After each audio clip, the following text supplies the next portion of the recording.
Welcome to On Geopolitics. My name is John Nilsson-Wright. I'm Professor of Japanese Politics in the International Relations of East Asia, and I am delighted to welcome you to another discussion on the timely subject of trilateral cooperation between the United States, Japan, and South Korea, part of a series of discussions we're having here on the question of alliance coordination. I'm joined, I'm very pleased to say, by my colleague, Suzanne Raine.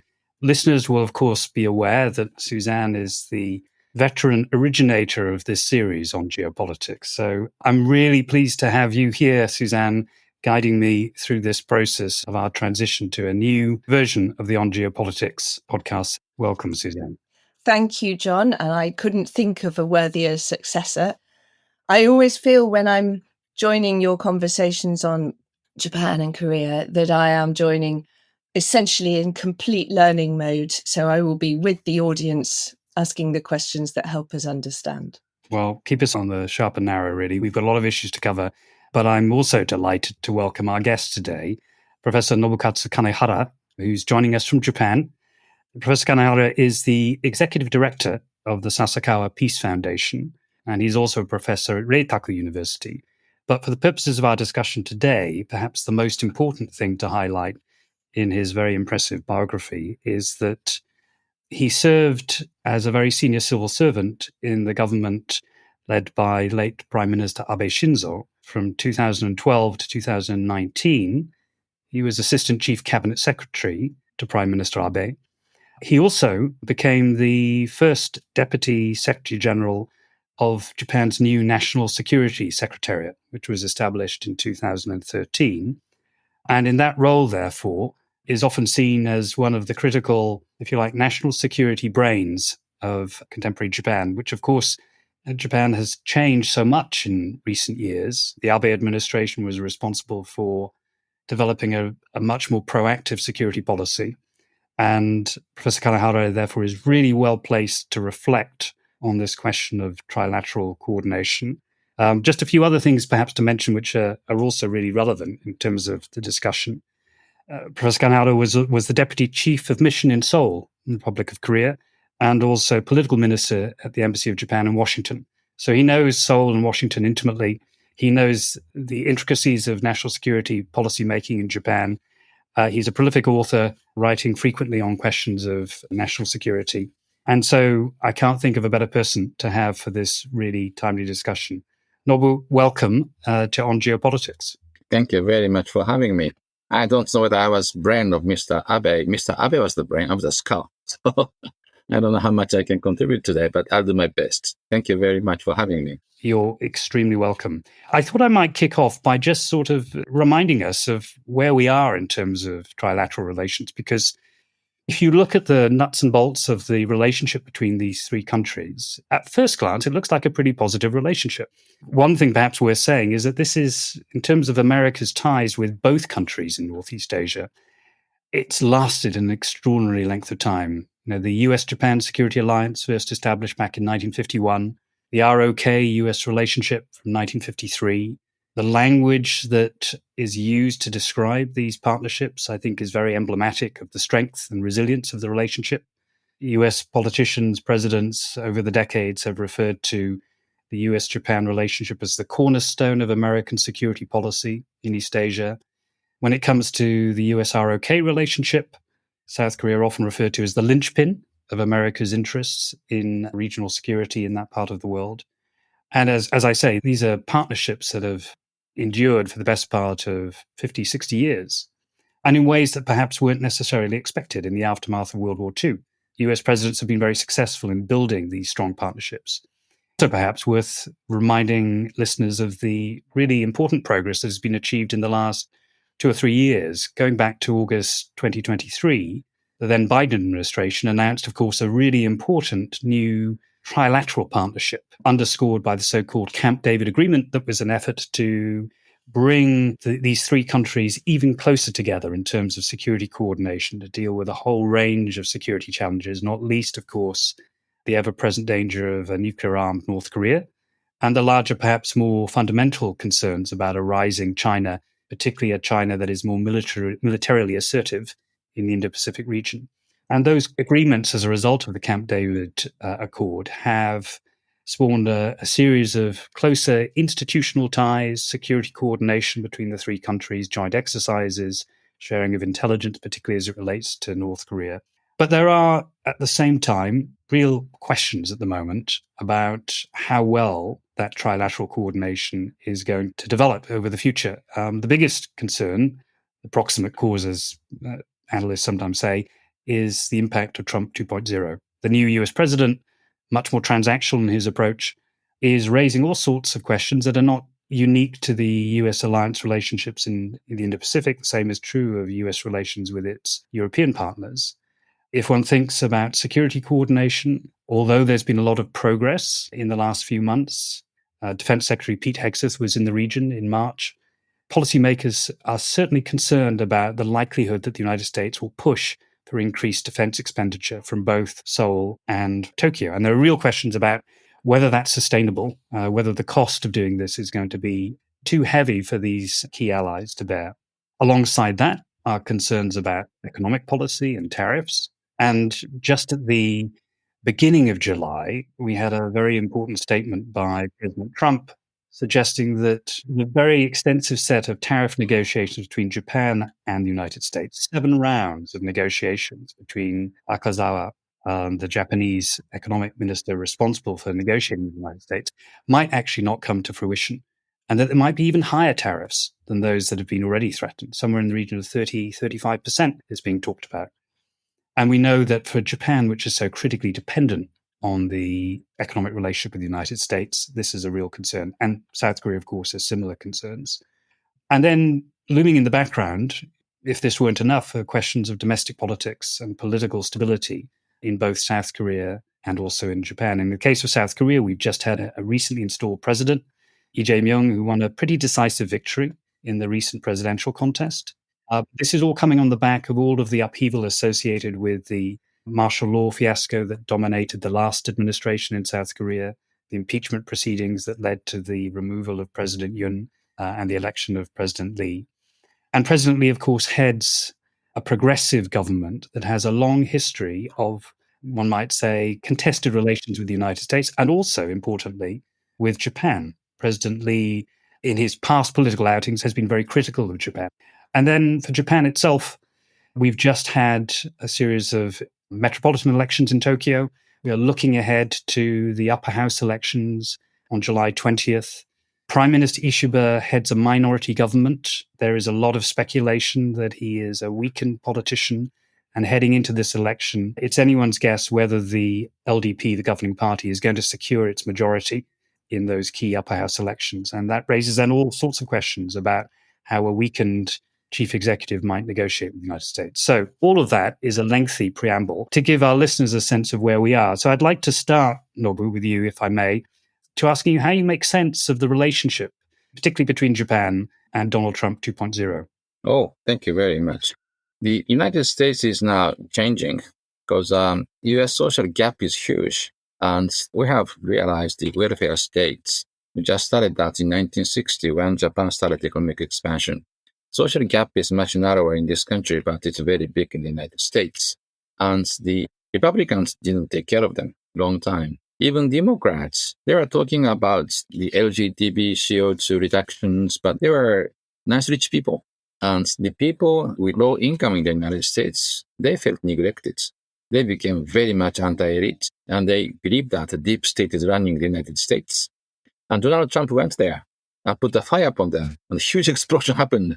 And it was not for some time. It's still burning still. It's not only Trump. Trumpians are the driving force of Trump.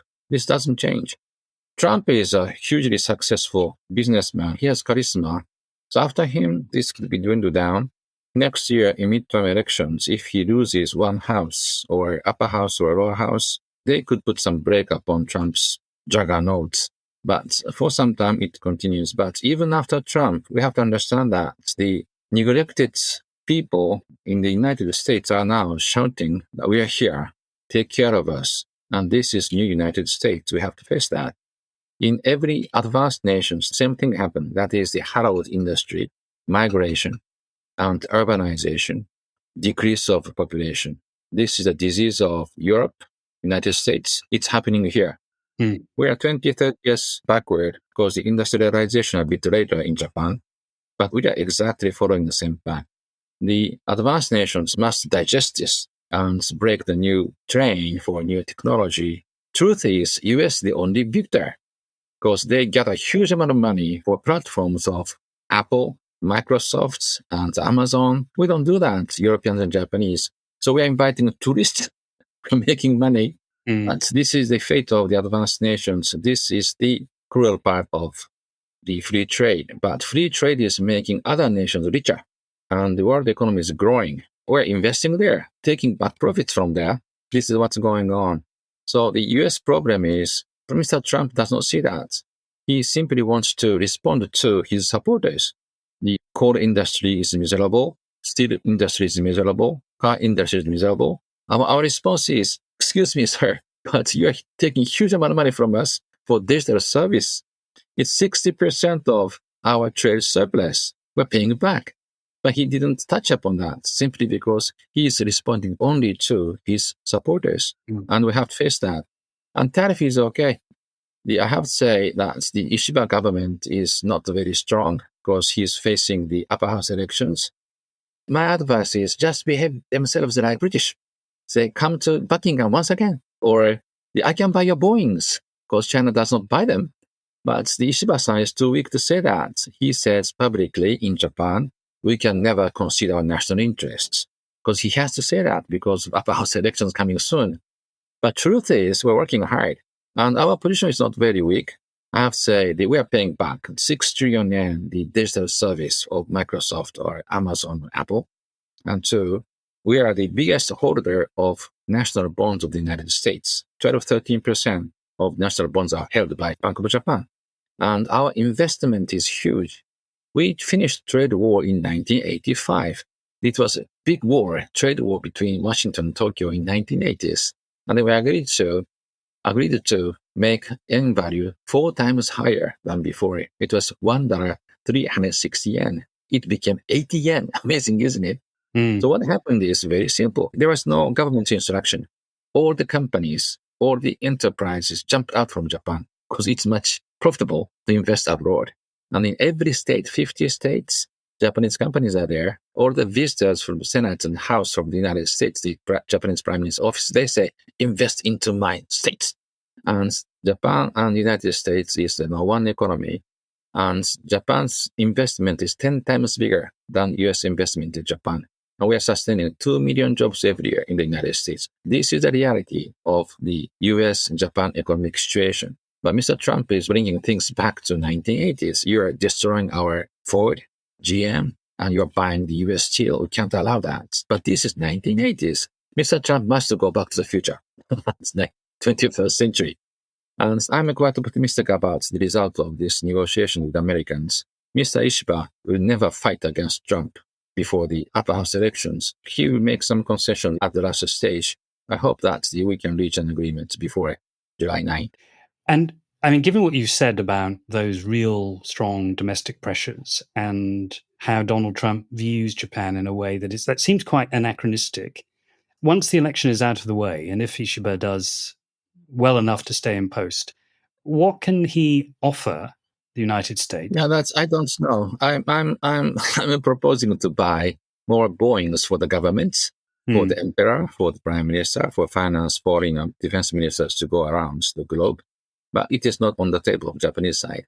But truth is, what Mr. Trump wants, nobody knows.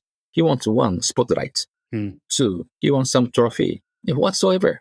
Japanese are so serious. What do you want, sir? This is what we say in the negotiations, I suppose. I'm not in the negotiations, but this is my speculation. But Mr. Latanik, Mr. Besant, don't know. So we have to give some spotlights and we have to give some trophy for him. This is for the purpose of domestic politics of the United States. The U.S. is talking about the investigation process for the technical safety of the automobiles. This is too complicated, etc. And I believe that my government is working hard on that. But no Japanese will buy very big GM cars and very big Ford cars because Japanese cities are like Paris and London or Rome. Small roads are very much complicated. We need smaller cars. So this is not a true solution. The solution is something big, something with which Mr. Trump can claim the victory to his own voters. I don't know what's going on now at the last stage, but I believe that the Japanese government will show some flexibility in the end. They are now saying for the Japanese voters before the elections, we don't consider anything, etc. But I think at the last stage, they'll be very flexible. I don't know what will come up. And we've also heard recently that Mark Rubio was planning to head to the region to have meetings in both Seoul and Tokyo. We know for a fact that the Middle East became a much more prominent issue in terms of his agenda, and serving both as Secretary of State and National Security Advisor, his capacity to do both jobs simultaneously is obviously constrained somewhat. Yes. How do you think that will have gone down amongst your former foreign ministry officials? The public slight, if you like, of seeing a meeting cancelled very abruptly. This seems, again, a real departure from the norms and conventions of good diplomacy. Well, the Israeli bombing of Iranians are a big issue for the United States, and they have to prepare for that. I believe that Israel went too far, and Trump was negotiating with the Iranians, but Netanyahu bombarded the Fordo, Natanz, and the Isfahan, right? And so the Trump was framed. One, just Iranians go forward. They could have bombs, because they're very angry, because they could have bombs, or bombard the Fordo deep under the ground, the nuclear facilities, because Israel couldn't do that. They had to decide that. And I believe that the Iranians will not abandon their ambition. They are more determined now, and they can have bombs in coming, I don't know, a few years or a decade. But so the results, I can't say what would happen, but it could be very, very bad. But at that moment, the choice was only two: bombards with bunker buster, the Fordo, Natanz, or let things go. And if Iranians say, we have bombs in 1 week time, we'll do that. That's a huge, losing face of Trump. So he had to do that. It was a very tense moment for the United States. I do understand that they had to cancel all these things and concentrate upon Iran. But that's also put Mr. Ishiba in a pretty difficult position, right? Because on the one hand, he was very publicly critical of Israel's attack on Iran. And then, perhaps not too surprisingly, given Japan's preoccupation with upholding the rules-based international system in international law, hedged very much when it came to his characterization of what Trump was doing, both highlighting, as you have said, the importance of addressing the nuclear potential long-term threat, while at the same time not endorsing Trump's approach. It seems as if Japan especially, and Japan's leaders, because of their trade dependency on the United States, because of their diplomatic reliance and security reliance on the United States, is particularly vulnerable and needs all the diplomatic agility it can find in order to both offset Donald Trump's anachronistic view of Japan as a bad faith economic actor, and at the same time keep the United States engaged as a security partner, and at the same time address these really fundamental security challenges. So I mentioned at the beginning, the important strategic role of the Abe administration in making Japan into what some people have referred to as a tier one actor. Do you believe that your civil servants and politicians have the capacity at the moment to navigate this minefield of conflicting pressures? Well, we have to survive anyway. Let me touch upon the American bombing of Iranian nuclear facilities. The G7 leaders just made a statement that they agree that the Israelis have rights to defend themselves. And Japan didn't block that. Mr. Macron, president, he said this is against international law. But he said he didn't block this. And we have to understand the regional or local situations there. But good news is, I believe that the Trump will not continue to invade Iran. And this is over. That means Iran is very angry. And they could have bombs later. We have consolidated their nuclear ambition, but for some time, things will be settled down. And we can take back American focus upon Asia again. US was 100% world economy in 1945, because Europe, Japan, and Asia was devastated. Now, US is only 25% of world economy, and the MAGA people are there. And we have to understand that they can say that 80 years, US has been sustaining this free world, tired. And Japan is not big enough, Korea is big enough, Europe is far bigger than Russia in terms of economy. Take care of yourselves. And China is far bigger. NATO is very strong vis-a-vis Putin, but Japan and Korea, Philippines, Australia, these are the American allies, far weaker than NATO. China is far stronger than Russia, and US is coming back to Asia. So we have to somehow consolidate this commitment. China is a very important priority for them. We do understand that. Japan could be somehow important for the United States. But problem is, allies are not very much weighing in the thinking of Mr. Trump. So we have to make him understand that allies are important, that is US treasure. And because of allies, you can deploy your forces here. We are frontal, and frontal nations share the burden with the United States. US is not alone. Japan is increasing the defense budget 1 trillion yen every year. This is a commitment of Mr. Kishida. Abe said, we can fight with you. Outside Japan, this is Abe's decision. And we are headed in the right direction. You are not alone here. We are not the burden for you. We are helping you with substantial military and economic might. And this is our message to Washington. So, 2 quick questions for you, Nobu, based on what you've just said.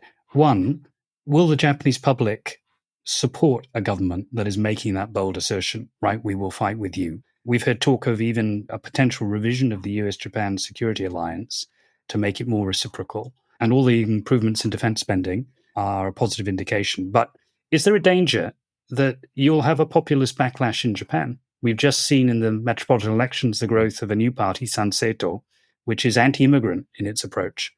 How do you gauge public opinion? Amazingly, last Sunday, I was on the morning news show, and the caster just asks the viewers, do you support 5% GDP, the defense budget for Japan, as Trump says? 30,000 people just voted, and they said 57% said yes. Amazing, isn't it? Remarkable. And then the second question was, can we increase tax for that? 53% of people said yes. 30,000 votes were cast. And it was amazing for me too. That is extraordinary. And things are changing now very rapidly. I have to say, Russia was taken care of by NATO. We didn't fear them very much. And China was very weak. North Korea could be taken by the Americans and South Koreans, except the nuclear bombs with the missiles. For the first time, China became a true opponent for us, and they say Taiwan is mine. Take it back by force. People are property. So we don't care what they say. And this is a real danger for us. And Japanese feel it. And some existential instinct is coming back to Japanese. And this is real.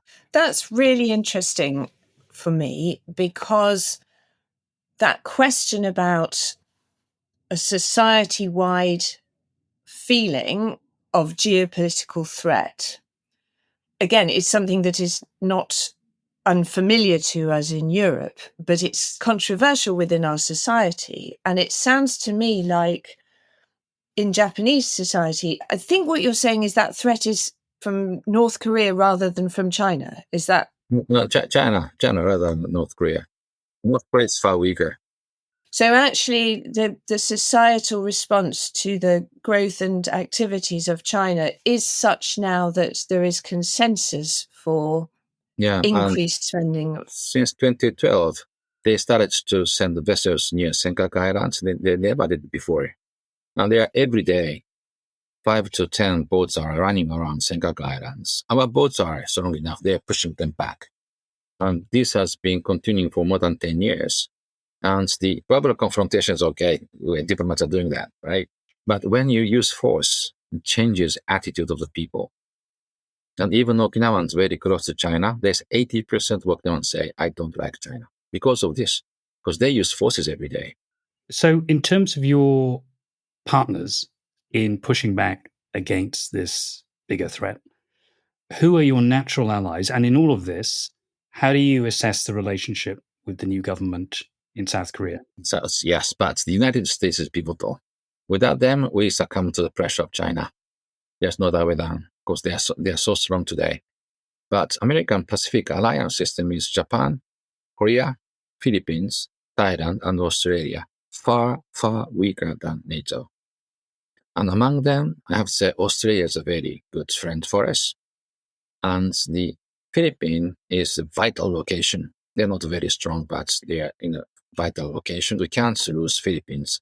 If we lose Philippines, China can come up from the Luzon. And the Taiwan, this is not a true ally, and this is not the sovereign states, but they are under our sphere of influence.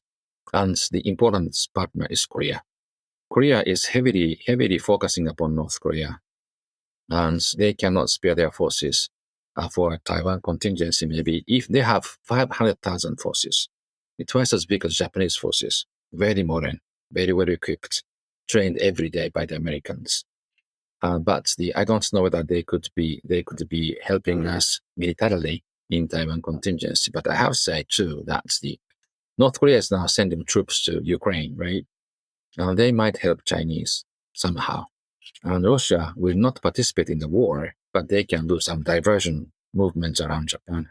So I don't know how much Korea could spare their energy and military forces for Taiwan contingency, but at least American bases, they are vital. Our bases could be destroyed by Chinese, and Korea joins the war somehow. This is vital, and we have to see. Korean politics is very elastic. This is a very young democracy. They got democratized only in 1987, and ideologically it's very divided. And the leftists are still very much pro-North Korea somehow. But big changes happening generation in Korea, because we had strong ideological clash in 1960s, 70s. Now, generation change happened in Japan. The youngsters are saying, what's wrong with this liberal order?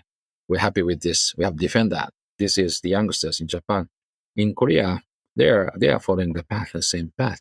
Young Koreans don't understand the ideology. They say, what's wrong with this liberal order? We are now a great nation. We can participate in the G7 summit. We have to be responsible. They are much broader in their perspective. They speak better English than Japanese usually because they work hard. And the Koreans are now changing. I believe that they can be a responsible partner of the region. Not today, but soon. And one of the issues that has been a big topic of concern in South Korea is the question of nuclear deterrence. And 70% or so of Koreans are on record as saying South Korea could and perhaps should have its own independent nuclear deterrent. Do you think that's a real risk? And what would be the implications for Japan? Because I can certainly recall conversations I've had this year with pretty senior Japanese officials who have said to me, it's now really a question of when, not if, Japan becomes a nuclear power. And that seems to be a replay of discussions we heard in the 1980s, the early 80s. Is that a credible risk, do you think, given the nature of the security threat? It's a bit far away. North Korea is now producing bombs at speed, right? And China is expanding very rapidly their nuclear arsenal. They have now 600, and could be soon 1,000 and 2,000 soon. And they will catch up with Americans. They could have, say, 4,000 or 5,000 bombs in the end. And Americans should face two peers, Russia and China. And North Korea will have some 100 to 200 bombs. And this is new nuclear situation in Asia. So we have to do something here. And the Japan's problem is we have Nagasaki Hiroshima tragedy, and we had the fifth Happy Dragon fishing vessel that was inside Bikini, and all of them, all the crew died of the radiation. And since then, Japan said no nuclear weapon inside Japan. This is allergy. This is emotional. This is not rational in the military thinking. Now the realism is coming back. We have to show some deterrence vis-a-vis North Korea and China. If you use nuclear weapons, Americans will shoot back. Then the first question is, shall we invite again nuclear bombs of Americans on our soil? Or at least their submarines. It's coming soon. Americans are now redeploying the submarine-based intermediate nuclear missiles. It's coming in. So in 10 years' time, we have to face that question. And I believe that we have to say yes. You have to show your capabilities to shoot back in the theater. Otherwise, China knows that Americans will never shoot massively the strategic nuclear weapons. They'll never do that. They know it's Chinese. But China might test American resolve, like Putin. If you do that, I might use nuclear weapons. They might say that. Then how can we respond to that? Then we can say, excuse me, sir, in the region, there are intermediate nuclear missiles here in the submarines. If you do that, we will do the same thing. Americans will do the same thing. This is one. Two, to avoid this, we have to expand our conventional capabilities. so that they will not test our resolve. So Japanese government is doing is one, expand our conventional capabilities to deter Chinese, and two, we have to introduce American nuclear bombs in the region to face them. And the North Korea is not a very difficult one. Americans are bringing in their strategic nuclear submarines in Busan. Of course, they don't shoot from there, because if they shoot from there, that goes Ankara. But the Americans are showing to the North Koreans that if you shoot, say, Busan with the nuclear weapons, North Korea will surely disappear from the map. B-2, B-52, or Columbia type or Ohio type nuclear strategic submarines are targeting at you. Never do that again. So the Americans are deterring North Korea in that way. But China, this is difficult because the war over Taiwan is, there are various scenarios for that. It's not as easy as NATO scenario. Tanks of Red Army just cross the border of West Germany. The Taiwan is very difficult to imagine what would happen. And at the very early stage, like Putin, Xi Jinping could say, we might go to nuclear warfare. The Americans must think twice and 3 times, 4 times. And I have to say that in Asian side, we have never engaged truly the stratcom of the United States. We have a lot of papers to learn, but there's no paper of American commitments. There's no paper of operations. Now we have to think about it to show that if you do that, response is there. So don't do it. Nuclear weapons are for deterrence, not for real use. If they threaten us with the nuclear weapons, we have to say, don't do that, because we can do the same thing. This is really interesting because, again, you're pulling out a very similar theme to the conversations that we have in Europe, which is that we know what the threat is, and the threat has been there for a long time, and we know what our vulnerabilities are. And one of the key pillars of our defense is based on an assumption that America makes the same calculations about the threat that we do, and that our thresholds for the activity of that threat will be triggered in the same way in America, so that when China or North Korea does a certain thing, America will be right there with you saying, we're here to respond. And presumably the concern is how you understand now what America's thought process would be and whether they will step in the way that you'd expect when the threat gets to a certain direction. I mean, that's the problem that we're facing. It's exactly the same, is that what happens if America doesn't care anymore? Yeah. And I think we work on an assumption that America really does care about China, but actually what happens if they choose a different response to the problem? They might. So we have to, the Europeans are far ahead of Japan or Korea. You have NATO there, right? The commitment to Americans are sealed. And we are doing exercise every year, right? And this is operational. In Asia, the Taiwan War, possibility of that just appeared 10 years ago. China was so weak. We never thought that China would invade Taiwan. They say that, but they can never do that. Now they can do it. And the scenario is far more complex than the North Korean scenario. But I would not know when and how they would threaten us with nuclear weapons. How to cope with it. And that is the key issue. So the response is conventional capabilities and American nuclear commitments in the region. A strategic commitment is, of course, there, but everybody knows that Beijing and Washington will never exchange massively nuclear weapons.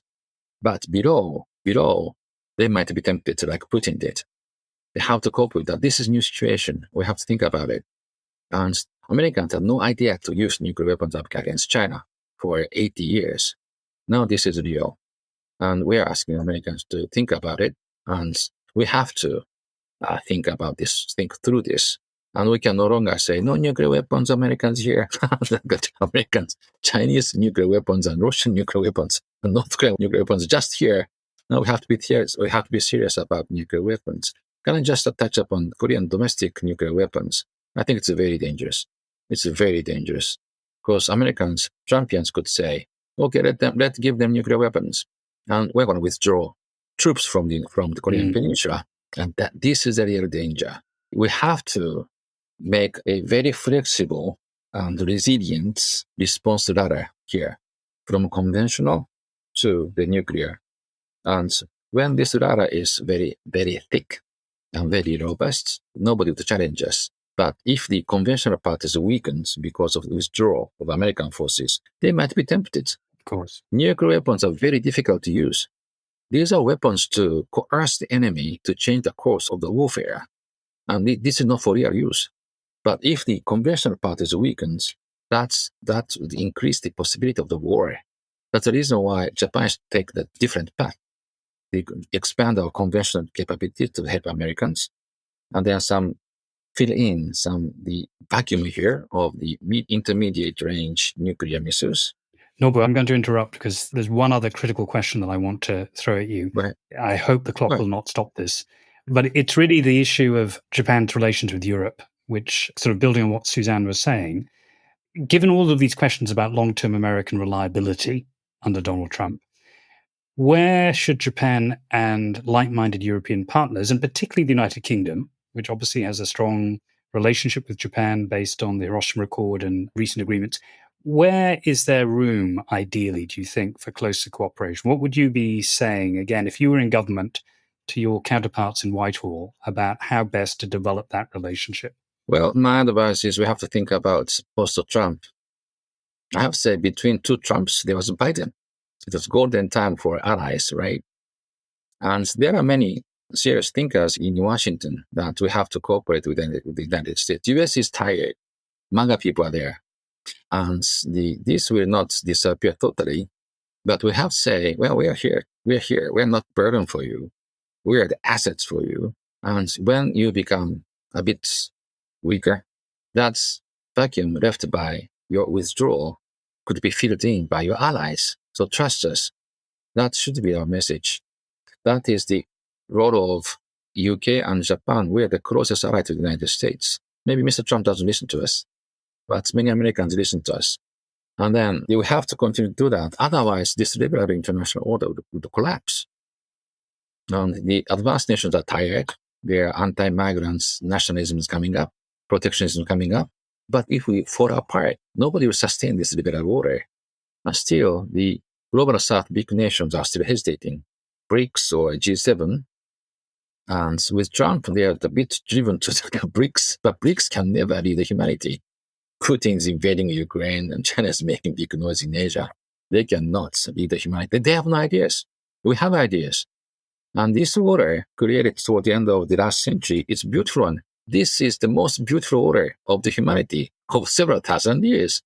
Everybody is equal and everybody has a right to realize themselves. And it's based upon consciousness. And it's based upon the deep spirituality, morality, love, compassion, Buddhist. And this is something that we have to sustain. And we can understand that Americans say we are a bit tired now. Nixon said that, Obama said that. But this order must be sustained, and we have to take in the new leaders of the global South. They are hesitating, but I'm sure that they don't want to live in Beijing. They want to live in Washington, New York, and London, Japan, Tokyo, right? But it takes time. New leaders are still very much egoistic, but we should lead them into our camp, and we believe that we can win. No, well, that's a very eloquent and, dare I say it, passionate point at which to end what has been a fascinating discussion. I think it's relatively rare to hear a Japanese strategic thinker lay out in such clear terms both the scale of the challenge that our countries face in dealing with both authoritarian regimes and the instability that some associate with the new Trump administration. But also, it's very rare, I think, to hear a Japanese thinker talk about values and order in such clear-sighted ways. So I've learned a great deal from hearing your observations. I'm not sure I'm entirely optimistic about the future, but it is Right. a positive point on which to end, to hear that level of commitment from senior former officials in Japan. Suzanne, I don't know if you have any concluding thoughts that you want to leave us with. Yes, I just want to say, John, I echo your words completely. I've found this completely fascinating. It's reassuring to hear the professor speaking so encouragingly about the commitment. It is also fascinating to me to hear the level of concern in Japan about the threats that they're facing and about the uncertainty about America's position. And I think it just makes it really important for us here sitting really far away properly to understand what's going on, which is why it's so good to hear from you. Thank you very much. I have to say the distance is now zero over cyberspace. Yep. With AI, there's absolutely no language barrier at all. No, it's wonderful. I agree. And we are becoming truly closer. Yeah. This is new age. Let's hear it for more dialogue, more cooperation. Yeah, absolutely. And continuing our discussion. Thank you both very much. Thank you very much. Thank you, John. And I wish you well. Bye-bye. Bye-bye. Bye-bye.